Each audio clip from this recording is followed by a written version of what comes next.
sweet gold shoes, dude. Thank you. They're women's. I got them from Women's Foot Locker. Thank you. They're women's. I think they're size 14. Did you have to like convince them to like give them to you? Well, they're like, those are women's. I was like, yeah, I don't care. Right. Who cares? Give me. It's like when we were buying these chairs. We were like, "Give us the reddest, brightest chair you've got." And they're like, "Well, you sure you don't want this good-looking chair?" We're like, "No. We want the brightest, reddest chair in the store. We want 2 of them, and we want them now." Yeah, that's what happened with these shoes. Okay, so we're gonna try. We're doing this as a reminder. We're doing this to get 100,000 listens per episode. We're doing good. The last 30 days have been the most listened ever. So here's what I want to do. If you like this podcast, or if you don't like it, just do this anyway, please. Go to iTunes and give us a 5-star review. Take a screenshot of you doing that and DM one of us, and we'll give you a surprise. I'll take a 4-star even. I'll take a 4.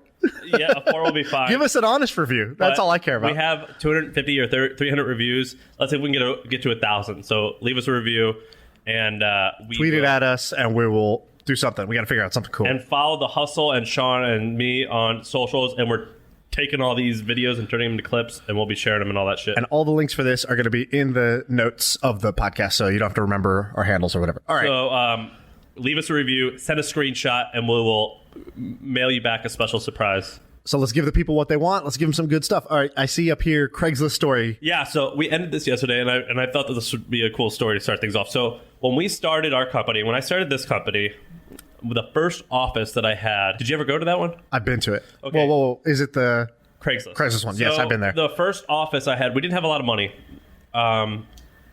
And I moved, I started, me and Sieva, my friend, we co-leased an office in the Inner Sunset, which is a non-popular neighborhood in San Francisco, but it's lovely. And it just looked like an apartment. It was a house that was zoned mixed use. And when we went to visit it, there was a sign that said Craigslist, 1996 to 2000 and whenever we moved in, 15 or 16 or 17, I forget. My portion of the rent was $500, which was a lot of money at the time. And because we had just started the business, we only were making $30,000 a month.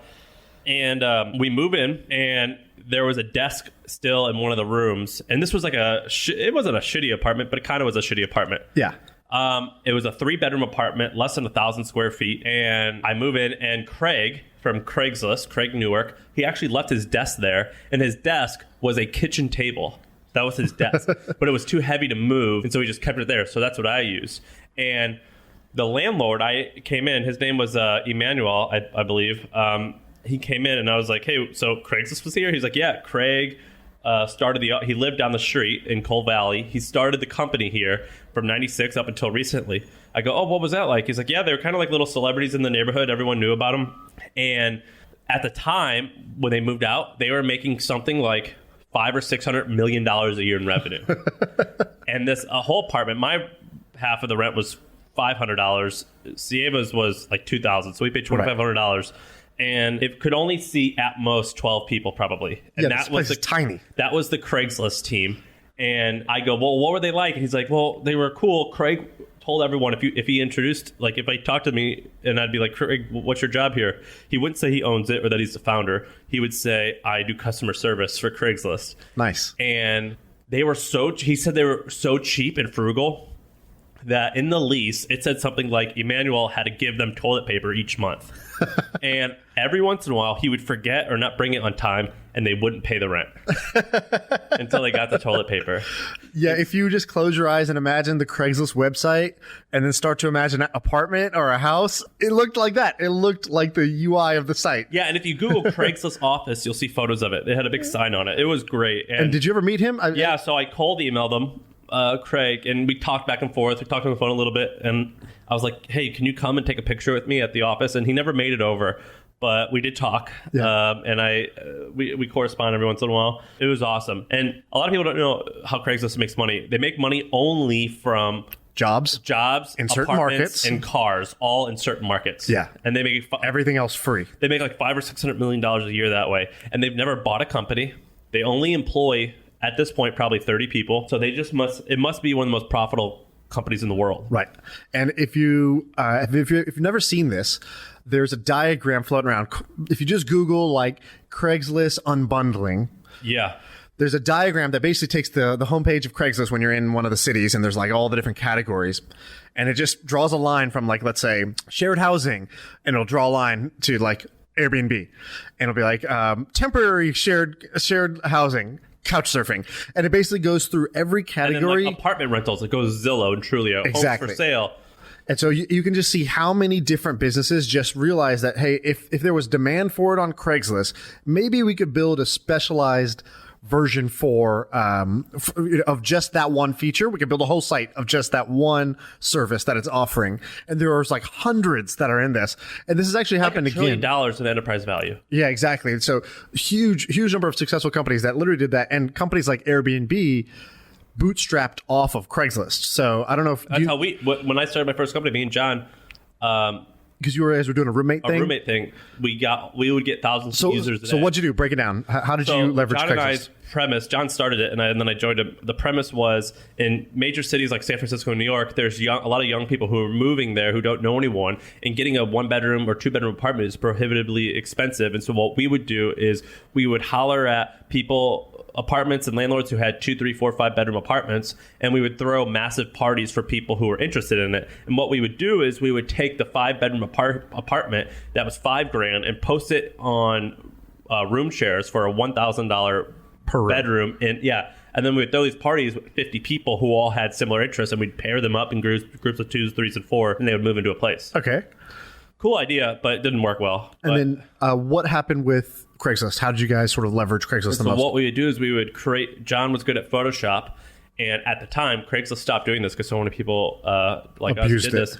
Yeah, and the ad was just an HTML file, and it looked like this big image, and it said click here at this big button to sign up, and you would click there and it'd go straight to our website.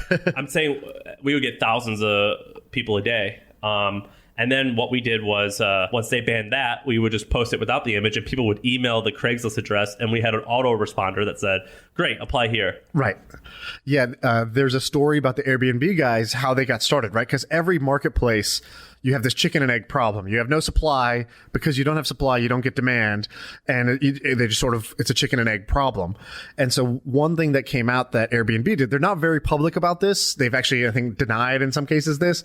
But you can go out there and you can find this. I found the whole description of it in one Black Hat forum, Black Hat marketing forum. But basically, they did two things. So what people know about is that they scraped Craigslist listings. So they said, okay, if you listed your apartment for rent on Craigslist, they would scrape Craigslist every day. They would take all those listings, make a listing for it on Airbnb with those same photos. So they basically say it's like they would just share the supply, right? And then if somebody came to Airbnb and tried to book that, it would email the person via Craigslist and say, hey, you got an inquiry, come check it out on Airbnb. And so that's like how they started. That part is generally seen as like, okay. The part that they got a little bit of heat for was they went one step further. They started creating fake personas, Linda or Cindy or whoever it was, and they would go and they would email every listing that was up for rent on Craigslist, and they would say, hey, I'm super interested in this. And they're like, oh, great, here's the details. And they would say, oh, do you guys have an Airbnb? I really only want to rent through Airbnb. It's much more trustworthy than this. And then they'd be like, no, what's Airbnb? And they're just like, here's the link. It's pretty awesome. I'd really be interested if you guys would do this via Airbnb. Otherwise, I'm not interested. And they would just send this to thousands of people every single day. And so all these people were like, shit, seems like if I use this Airbnb thing, this customer would have bought from me. And that's how they grew a lot of their awareness. I love that. I'm totally in favor of that. A few other services have done similar things, and they got sued and put out of business. Airbnb pulled it off. They escaped. When I was at that office, the police would show up a couple times a month because they would get subpoenaed, like someone would be murdered or a stolen car was sold on Craigslist, and the police would come to our office like a sheriff, thinking you're the Craigslist office still. Yeah, I was like, they're not here anymore, and we would get mailed cease and desist letters, or we would get mailed subpoenas. We would get mailed letters from people who were email messaging Craig. It was cool. It was wild. And so sorry they're not here anymore, but do you guys like news? Do you guys like email? We got a newsletter. You should. It was awesome. And there on the sign it said Zappos was started there as well on the second floor. It was a 2-story. There was one apartment up top, one apartment at bottom. Now, Nugs.net, which is a trading marketplace for mixtapes, for Grateful Dead mixtapes. No way. Yeah, and that's real famous, too, for people who are into that shit. That's hilarious. All right, what else we got? So your buddy has an interesting company. So Andrew Wilkinson, who you've talked about a couple times on the podcast, owns a bunch of different companies, Dribble, MetaLab, blah, blah, blah. One of the companies he has now is podcast related. Actually, he has 2 podcast related ones. One is Castro. You use Castro, right? Yeah, big fan of Castro. I've been using it to listen to. I like true crime podcasts. I use it for that, and they have this feature that allows you to clip or trim some of the clips and share that on your social feed and with friends. And so you were using what before Castro to listen to podcasts? Just a podcast app, which is horrible for searching. Right.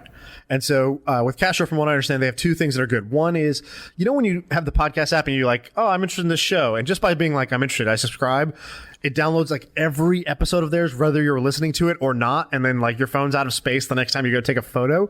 So what Castro does is like the podcast you listen to a lot of, they download. They have them right there at your fingertips. And the ones you're just kind of dabbling in, picking and choosing, they don't clutter up your whole phone with all the episodes from those podcasts. Yeah, which is nice. I had to help with my mom the other day. Everyone has to do this when they go home for Christmas. Clear the space. She was going to go buy $1,000 new phone. And I was like, let me see your phone. And I looked at it and she had it was a 16 gig phone. She had 8 gigs of podcasts. Right. And then they have this other thing which we're going to use now, which is they have this like promote program. So promoted podcasts. So we're trying to grow this podcast, as we said many times. The podcast has already grown. 6 months we got to 1 million downloads, but we're looking to 5-10x that even more. And so what they have is they have a bunch of people who use their app. So as a podcaster, we can submit it to be promoted. And if you pay, you can actually get your podcast in front of a bunch of the right audience. And so we're going to try this out, see if this helps us grow. If you want to promote your podcast, go to castro.fm/promote. That's castro.fm/promote. Let's go with okay, so something that interests me. 2 years ago, I would have thought this would have been a horrible idea. Totally bought into it now. New email clients. Okay, so there's Superhuman. Superhuman is they're based here in San Francisco. The guy who started it, his name is Rahul. Is that his name? Yep. He previously started Reportive, which is now table stakes, but at the time was groundbreaking. Right. And I remember the first time I used that shit, I was like, this is magic. Yeah, it is magic. What it does is you could type in anyone's email, and it could tell you if it's the right email, and it could tell you all their social links. Yeah, like in the sidebar of your Gmail, it like took over the webpage, and then the sidebar pop up a photo of the person's face, their Twitter, their last few tweets, their job on LinkedIn. It was like having a great memory, or like being a great sort of networker without having to do anything. I used to call it my stalk and talk method. It would help me stalk them, then I would call And if you needed to guess somebody's email, you would just type it in, and if Reportive had nothing, it's not their email. Right. You try a different variation of like... Well, you could put 100 emails in there and then highlight each one. Right. It was great. Well, got bought by LinkedIn or something. For $15 million, I think. Great outcome for him. I'm friends with him on Facebook, so he bought himself fancy Lamborghinis and shit. Okay, so email apps. He launched this thing called Superhuman. I think they have about 20,000 paying subscribers at $300. $30 a month. $30 a month. I bought it. It's cool. I use it as well now. There's a new one coming out, hey.com. Right.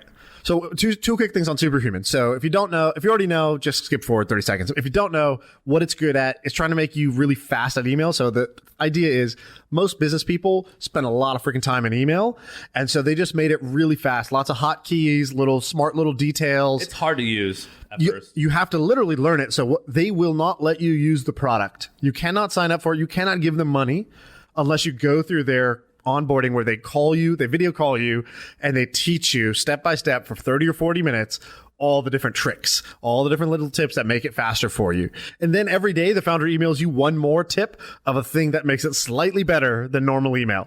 Yeah. And I would say it is better than normal email, but I'm not a big email guy, so I'm not really getting the value out of it. But, do you know how many... It's like having a Louis Vuitton bag in Silicon Valley is to have a Superhuman email account. The numbers work out to where there are more email addresses per person in America. So everyone has a roughly 2 emails. Yeah. So that's just in America, let alone everywhere else. It seems very plausible that you can get 1 million people to pay you $30 a month. Right. 1 million pro users of email. So that's Superhuman. On the other side, you have Hey. So yesterday, Jason Fried, who's the founder of 37 Signals, that's a company based in Chicago. They make stuff like Basecamp. What are some other big products? So they have Campfire. Campfire. They shut it down. They kind of double down on Basecamp, really, but they've built stuff. They've been around for a long time. Only okay, I think. They've been around for 15 years. They actually kind of punch above their weight because they're very, very smart. So first, they released a bunch of books on the way they work. Rework is a phenomenal book. I fucking love that book.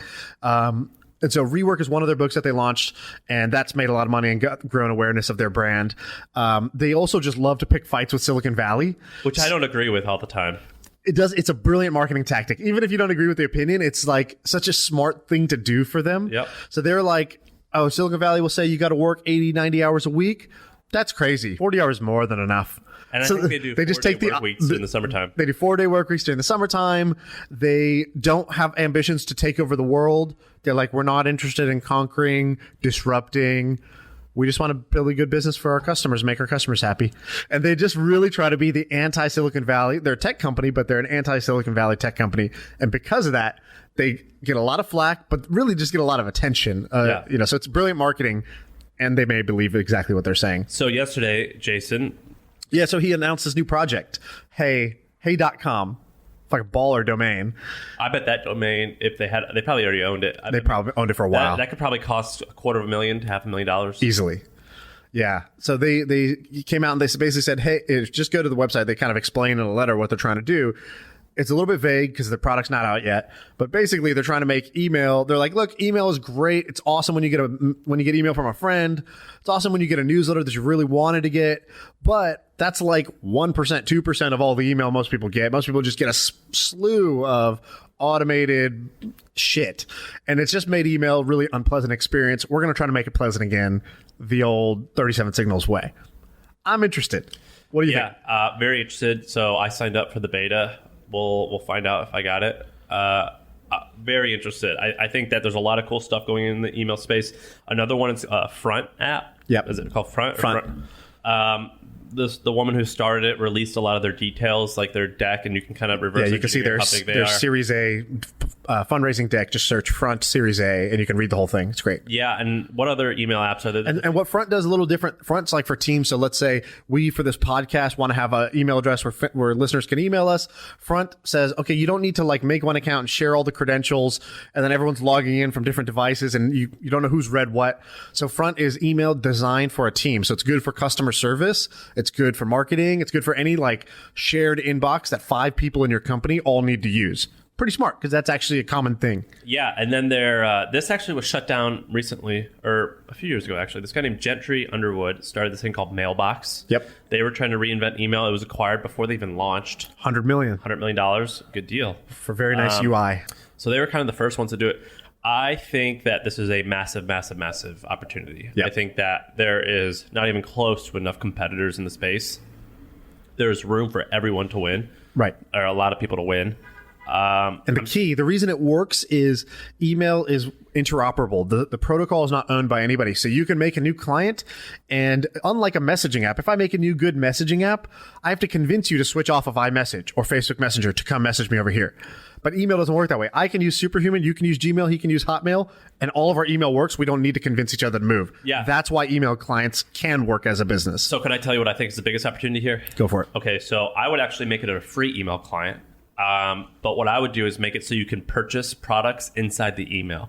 So the way email works now, let's say you send an email to 100,000 people. You got to click out. If you're lucky, you'll get a 30% open rate. So you have 30,000 people. Of those 30,000 people, then maybe 5%. So what's 5% of 30,000? Henry. What is that? 6,000?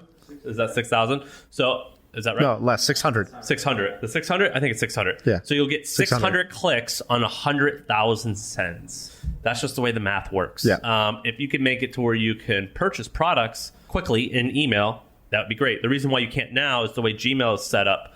Like JavaScript and things like that, it just doesn't work. I'm not technical, but our team explains this as it physically is impossible. So right. The only way that you can make email like this work is through building it from scratch. Do you think somebody would want to, I'm going to use this new email client so that I can buy things through email? Like, that makes sense if you're the sender. No, but I think that that's an interesting way to monetize, though. Right. I think it's an interesting way. So this is not like a weekend project. This is a massive project. Right. But I think that like there like if I was superhuman, I'd be like, man, I wonder instead of like charging, could I somehow take a cut of merchants, right, and get mass adoption? I think it's incredibly interesting.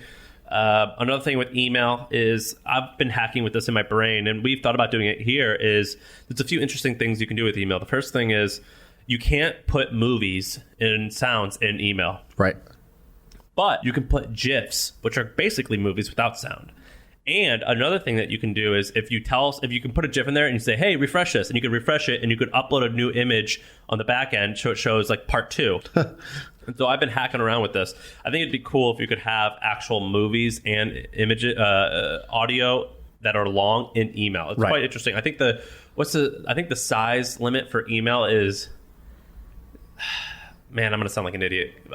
Is it 150 megapixels? I forget what it is. Pixels. Megabytes. Yeah. I know. I think it's smaller than that because Gmail makes you zip stuff when it's over 25. So maybe. Or is it 15? Sorry, is it 15? I don't even want to. I don't know what I'm talking about here. I know that there's a limit though, and our tech team knows what it is. Anyway, very interesting stuff with email. Right.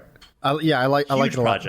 Huge project, and very hard, but very valuable if you can crack it because everybody uses it. So I'm pretty into that. I'll give you another idea that I really like that didn't work, which is probably a stupid thing to talk about on the podcast, but idea I think is dope that got tested that didn't work.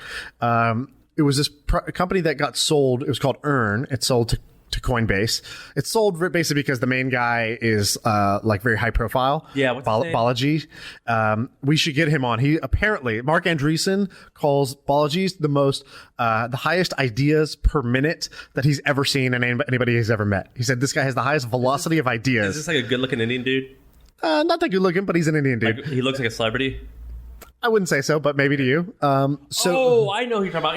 He's on Twitter. He's got like an image. Yes, like a he's got an image, cartoon. Yes, exactly. So this guy, he's a really interesting guy, big time into crypto. So he tried this crypto project, which was pretty cool concept. It was, look, we all get too much email. And a lot of businesses are always trying to send people email, but the incentives are not aligned because email's free to send. So it's free for me to bother you, but you don't want to get bothered and you don't get any value when you respond. So he set up a different premise, which was, what if you could just set a price where you said, if you pay $10, I guarantee I'll reply to your thing. Yeah, so there's another one. There's a few of those. And the reason I know this is when we send 1 million emails, we have a reply address. I look at it all the time and it says, you've got to pay $1 to reach this person. Interesting. What are they? Do you know what they're using? It starts with the D. I can't remember off the top of my head. Like Discord or Discourse or is a word similar to that. Okay. I don't remember right off the top of my head. Facebook Messenger tested this as well, where if you wanted to cold message someone, you'd have to pay $1. And I used to do it all the time. And would they receive the $1 or Facebook gets the $1? Facebook. Right. So this is different where this says, if it's $10, I get 9, the service gets 1, and the person gets a guaranteed reply. Yeah. And I think that's pretty cool for, high profile people or important people, recruiters who want to reach people. It's pay per reply. I think that's interesting. It didn't work, but maybe there's a V2 that will work eventually because the premise makes a lot of sense to me. I'm into it. Cool. What else we got? Let's do the, what's the streaming thing? Streaming payroll. Okay, so this is an idea my buddy Furkan gave me. So he was basically like, hey, there's an interesting crypto project. And I was like, what is it? And I forgot the name of it now, but he basically was describing, he's like, we get payroll, like we get paid every 2 weeks or whatever, biweekly. Why don't you just get paid per minute, like that you work? Why aren't you just like we stream video and it just, bit by bit just comes to us instead of having to download a full thing and then watch? The way video turned into streaming, money should become streaming. And I should just get paid every hour I'm working, not once every 2 weeks. And so there's a crypto project trying to do this. I think this would be awesome if the world could make it work. Why does it have to be crypto to make this work? It doesn't have to be crypto to make it work. Crypto, I'm like, I don't want to talk about it. It doesn't have to be crypto to make it work, but you're building basically on new financial rails to do this. So there's a reason we don't do this in the traditional financial system. But in this case, there's another company that's very successful that doesn't use crypto for something very similar. What's it called? Earnin. So what Earnin does, Earnin's a company they've raised now $190 million. And what Earnin does does, you'll see their ads on TikTok. This is how you know they're doing something interesting. So they basically say if you're a retail worker, most people, 3/4 of Americans are paycheck to paycheck. So if there was a 2-day delay in getting their paycheck, they would have problems making rent, paying their bills, et cetera, et cetera. And so what Earnin does says, that's a shame. You work at this job. You've worked there for 2 years. We know you're going to get paid. Why don't we front you the paycheck? So this has existed like payday loans, which were really predatory before. But what Earnin does is pretty cool. So you just connect your bank account. It scans your bank account and it'll just see, every 2 weeks it gets a deposit from the same company every 2 weeks. Okay, we understand that's your paycheck. And what they do is they say, hey, if you want to access your paycheck now, you just click this button. And it's actually free to do that. So they're not taking some aggressive payday loan. The way they do it is once you get your thing, you can tip. So it's however happy you were with the service, you tip. So it's all pay it forward. And your tip becomes the front for somebody else's payday loan, basically. Oh, I hate that. And so it's doing really, really well. That shocks me. I hate it's doing companies really that are well. based off of. I'll tell you another story about donations. Hate that. Are you sure this is good? It's doing really well. Just pay for it. Why don't you just pay $5 for that? So you do pay $5 for it, but you just do it voluntarily. I hate that.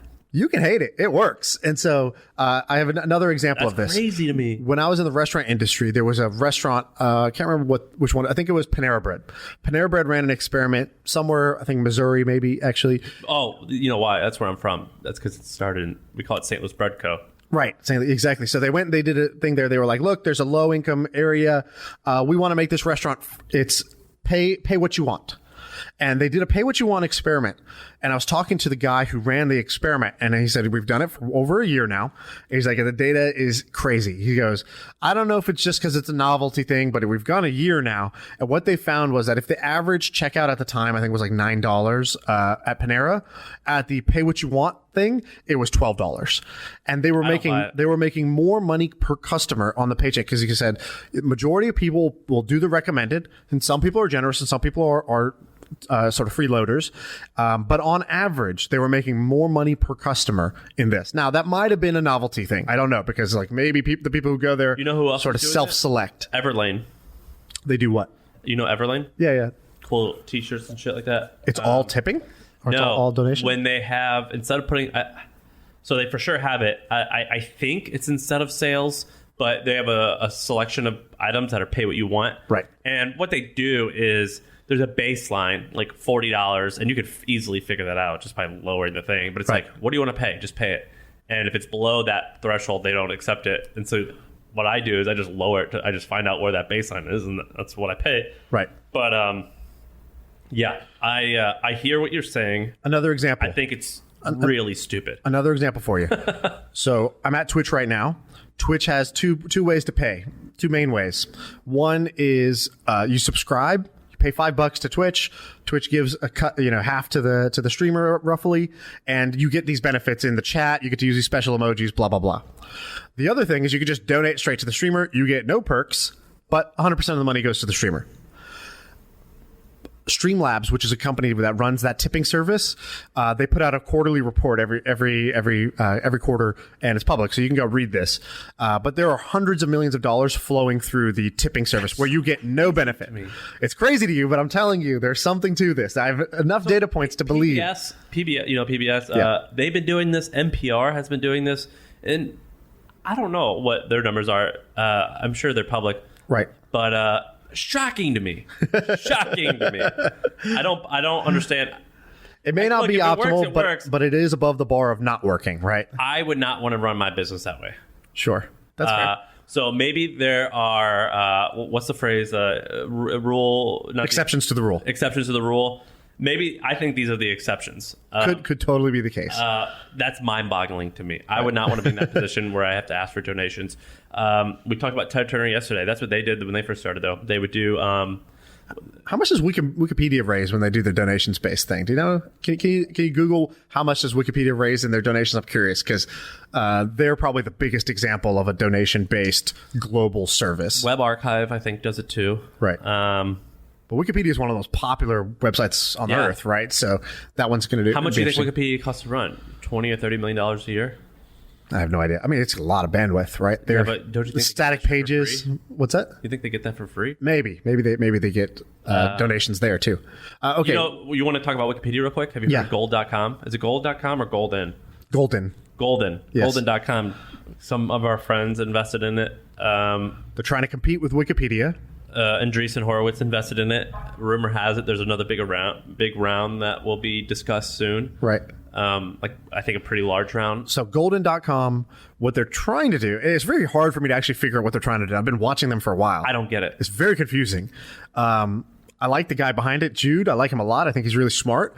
But Golden is almost too smart for me. So it's basically like Wikipedia, but they'll explain topics that sometimes Wikipedia doesn't do a great job of explaining. So like science topics or things about companies, stuff that Wikipedia doesn't do a great job of. It seems like a long, slow, hard road to build something like that. Yeah, I don't quite understand what they're doing. I mean, I know what they're trying to do, but I don't get the angle. Another person who's trying to do the same thing is Mahmoud from... He's Rap Genius. I think he's a crazy person. I've hung out with him a little bit. I think he's nuts. He started Rap Genius, which was like Wikipedia for rap lyrics. Yeah. Now he has this thing, and he's been doing it for a while called Everypedia or Everpedia? Yeah. I think it's stupid. Yeah, I think it's stupid too. But then again, I thought Rap Genius was pretty stupid initially. But it's not a good business. Dude. And then I switched because when they said this stat, which was that 2% of all Google searches were for lyrics. Yeah, like azlyrics.com. Which is insane. And then they grew that thing, and then it sort of like crashed because the founders are crazy, and it wasn't a great business. Yeah, it's hard to monetize that stuff, but they went the media route. I don't think that was the right route. Did they sell to Spotify yet? It seems like they're just trying to sell to Spotify. They like look like Spotify. Yeah, but I think they raised it like $1 billion valuation. Like it's like 100. Oh, that ship sailed now. Like, yeah, I think there's no recovering from that. I think it was north of $100 million. I mean, it was a lot of money. Right. Yeah, I don't get that. Wait, what about Wikipedia? What's the answer? Does it say? They raised, according to Business Insider, in 2016 they raised $82 million. $82 million in 1 year. Donations. Yeah. Wow. Yeah, see, and that's the biggest website in the world. Pretty good. One of. I don't think it's great. I'm not a fan. What's this period? So more money than that gets donated to Twitch streamers every year, which is something wrong in the world. Wikipedia is great. Let's do period apps, and then number 8 and 9 you have here. Okay, period app. So I don't have a ton to share here. This is very surface level, but I've been tracking this for a while. So there's 2 types of apps that didn't work very well early on when the App Store first came out that now there's a bunch of successes for. And so the lesson here for an entrepreneur is just because it didn't work then, something might have changed now. And I think people just got more used to using apps to run their life. Is this period like time or period like a menstruation? Period? Yeah. Okay. So basically there's 2 types of apps. So, we just had a baby. There's these apps that are about, I think one's called What to Expect. Yeah. And these apps do phenomenally well. Oh my God. Like the downloads, the usage, the monetization, it's all on point.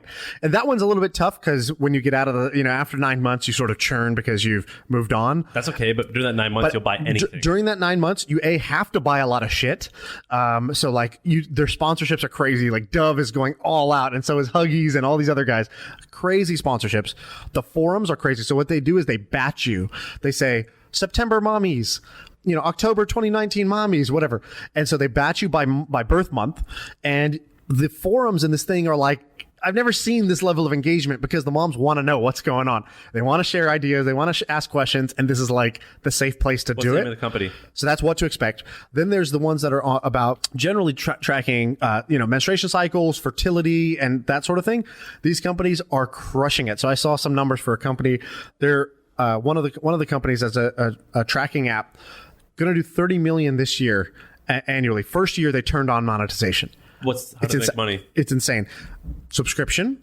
And in the subscription, you get, I think, probably either access to either more information. So there's some like mini courses inside, or it's like sort of just unlocking more data about yourself. So better tracking around certain things.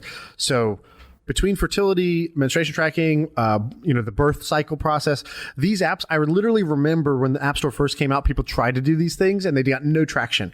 I remember them in college. Me and my girlfriend would do it. And so now these have become like very mainstream in the same way that Calm sort of took many, many years. And now, boom, meditation apps are making, hundreds of millions of dollars now. The same thing has happened with these niche apps. If I wanted to make money right off the bat with this, I would make it a newsletter where I would say, tell us where you are in your pregnancy, or like, are you just got pregnant? Are you how old, whatever. If are you a week? You just gave birth a week ago. Where are you at? And then you can send daily or weekly emails on what to expect. I think that's a very smart approach. And you only got to make that shit one time. And I think it would work better than the app. Because I think an app has a whole different problem of like people remembering to check it, whereas email just goes to their inbox.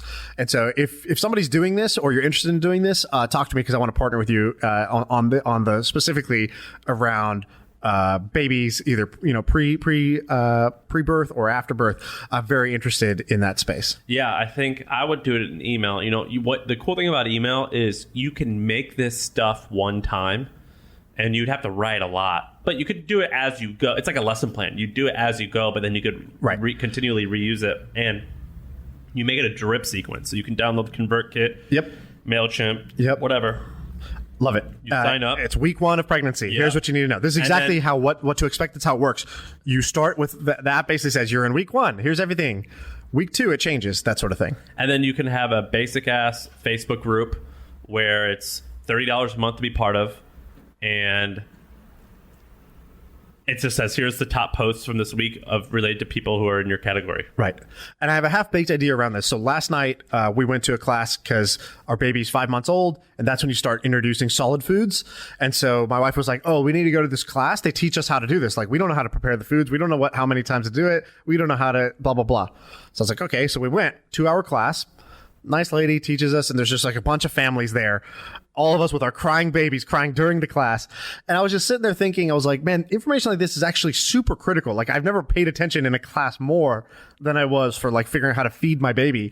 And why isn't this like just an online thing? Why isn't there life school that just teaches you real life shit that you need to know?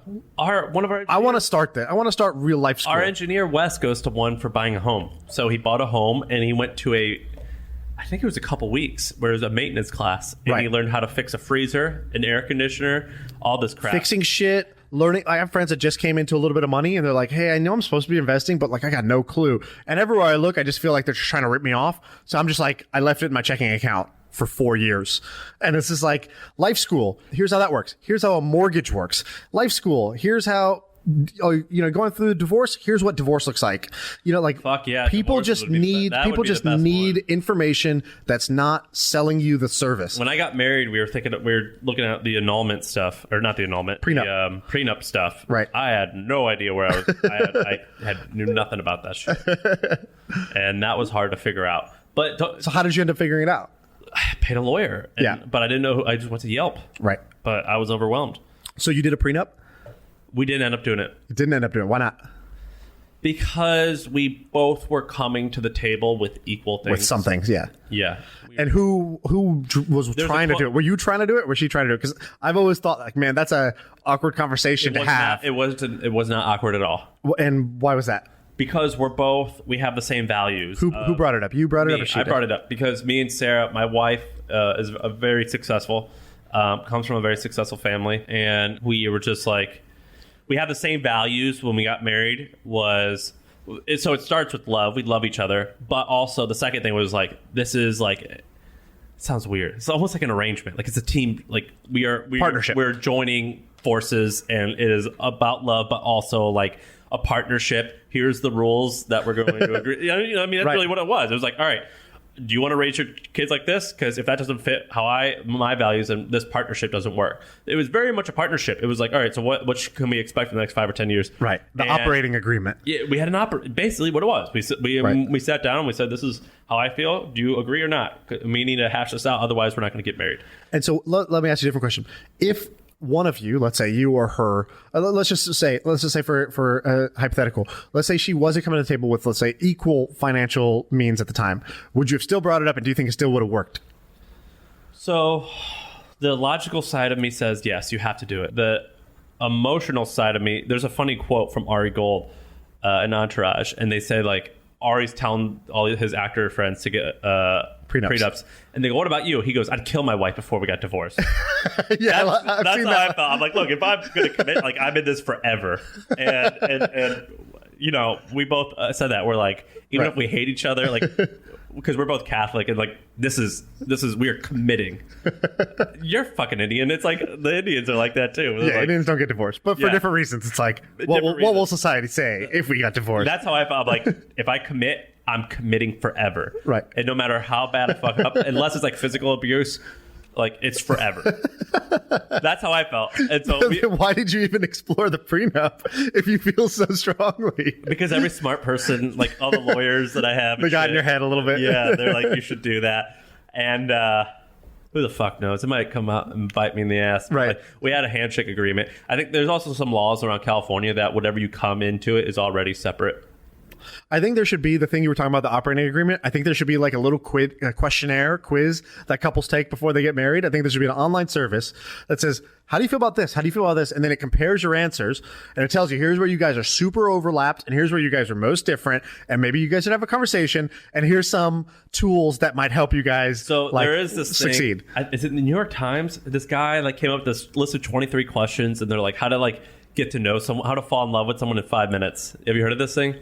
No, but in college we made up a similar thing called the Get to Know You game. And they're like, if you ask these 5 questions, and this is like when I was single, I was like, shit, I'm gonna do this on the first date. What are some examples of the questions? I don't fucking remember. It was something like, if your parents were dying, like, what would you tell them? Like, just like, it starts off as like high level, like simple shit. Yeah, like, beach or mountains. Look at Henry. Look this up. Look up 23 love questions or some bullshit like that. Like, so yeah, look up that. And it's like, New York Times 23 love questions. Yeah, New York Times covered it. 36 questions. 36. What is it? What's it called? The 36 questions that lead to love. 36 questions that lead to love. Can you give me some examples of the questions? It starts easy and gets harder. So we did that early on. Nice. Yeah, we were like, an operating agreement would be great. But you didn't do this? I think everybody does it in some informal way and ad hoc way and incomplete way. No, we sat down and hashed it Ours out. was incomplete, I feel. Sarah, I'm lucky. You know Sarah. She's very, she's pretty business-minded. Like Very rational. Very rational, and that's why I love her. And one of the reasons. And when we got married, we had to go to the church, and you got to talk to the priest. And I was raised Catholic, but I don't do any of that shit anymore. And he was like, so why do you guys want to get married? And we were like, well, we have similar values. We want the same things in life. We're both really driven. We're both ambitious. And we said all this shit like that. And he goes, what about love? And we're like, oh, yeah, that too. And while we were meeting this priest, I remember he was like, so you guys are Catholic? He was like, and I was like, yeah, Catholic as shit, super Catholic. And I remember I was so nervous because I didn't want him to turn us down, which we're not really Catholic. I remember my phone rang and I go, oh fuck. And I was like, oh shit, sorry, I didn't mean to cuss. Like I was trying to like not get banned. Right. It's so hard. But anyway, we went through the whole process. What are some questions? When did you last sing to yourself or someone else? So when did you last sing to yourself? That's an easy question. But then what are the questions like 30 and 25? When you get to like, when did you last cry in front of another person? When did you last Of all cry? the people in your family whose death would you find most disturbing? Of all the people in your family, whose death would you find most disturbing? Yeah, these are good questions. Yeah. So if you're single, I think these are good things to ask in the first couple of dates. Yeah, I think it's great. They're icebreakers and you can get intimate fast. I love it. Good stuff. Okay, cool. What else we got? You want to wrap up with number 8 or number 9? Okay, yeah, let's do... I don't know what either of those are. I'm going to do number 9. So this is just something I'd noticed. All right, so this one that I have up here, it's called 3 reasons versus 1 reason. So I noticed this because in the last 24 hours, I did 3 different like deals or negotiations. And say what they are? One I definitely cannot say. One was at work. All business? Business related. One was at work where a guy on my team wanted to leave and go do this other team, and he's like one of our star guys. And I was like, no, you can't leave. Why do you want to leave? And he was giving me his reasons, and I was trying to convince him essentially, don't leave. We need you. You're great. It's great. Whatever's wrong, we can fix it. And another was a business transaction where I was buying something and negotiating a price. And in all cases, I noticed this thing, which is there's 2 types of I'll start with high level. There's 2 types of disagreements. There's a disagreement you can actually fix and a disagreement you can't because you're fundamentally misaligned. So let's focus on the ones where, how do you figure out which one you're in? So in anytime somebody puts up resistance, there's the stated reason and the real reason. And I think because I played poker a lot growing up, I just now assume that the stated reason is never the real reason. It sometimes is, but I just always assume it's not. And I've noticed in a lot of people that I hire, I have to teach them this, which is whatever they told you, that's the stated reason. And they're not necessarily lying to your face. It's just what they feel is polite, or it's what they think is true, but they haven't really assessed it themselves. But there's the stated reason, there's the real reason.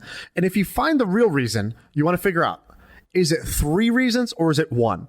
When it's 3 reasons or it's a bunch of different things and you start to ask why, and they're like, well, there's this and then this and this, what you're getting is an emotional reaction. They are just emotionally hurt and they want change. If you get 1 reason, that's an actual reason that if you just solved it, they'll change their mind. And so I found this where I'm talking to somebody, I'm trying to convince them of something, or we're trying to find some common ground. And when they give me 3 reasons and I start to use logic to address those reasons, it never works. They'll just pop up a 4th reason and a 5th reason and a 6th reason. It's because it wasn't a logical problem to begin with. It was an emotional problem. They weren't feeling the love. And I just got to show them the love. And then we'll see what happens. And when it's 1 reason, if I start to show them the love, it doesn't do anything because I got to actually problem solve the 1 reason. Yeah. It's actually a rational decision that they're making. So it's just an observation. If you're talking to somebody and they give you resistance, first figure out, this is the stated reason. What's the real reason? You do that by probing, asking questions. And then when they give you the real reason, is it 1 or 3? If it's 1, you could probably solve it. If it's 3, it's an emotional problem and you need to show them the love. That's cool. And that book, High Output Management, it discusses something similar, which is when you meet with people, employees, there's really only 1 or 2, 3 or 4 reasons why meetings exist. The first one is just to exchange information. The second one is they say they have a problem and you solve it. And the third one is you just got to listen. Someone just wants to complain and don't a lot of complaining you don't want to put up with, but every once in a while people they just want to vent. Right. Just gotta talk about shit. And you just gotta sit there and listen, and you don't try to solve the problem. You just gotta listen to it. And that's usually the hardest. And that's the hardest. But you can overcome that shit. It's Right. just, I think men in particular, they go, I got a problem. You go, okay, we're gonna solve it by doing this, we're gonna do this, and we're gonna do this. A lot of times they'll be like, well, no, look, you're not hearing me. Well, it's even not worse, actually a problem. I'm just trying to get it off my chest. Even worse, you'll say, that's not a big deal. Look, let's just do this and this. So not only have you minimized the problem, you basically told them they're stupid for thinking it's a problem, and you tried to fix it when they didn't want either of those 2 things. Yeah, no, I've had to learn this. You have an executive coach. I had one that basically taught me a phrase that said, she said, are you listening to learn or are you listening to fix? Are you listening to learn?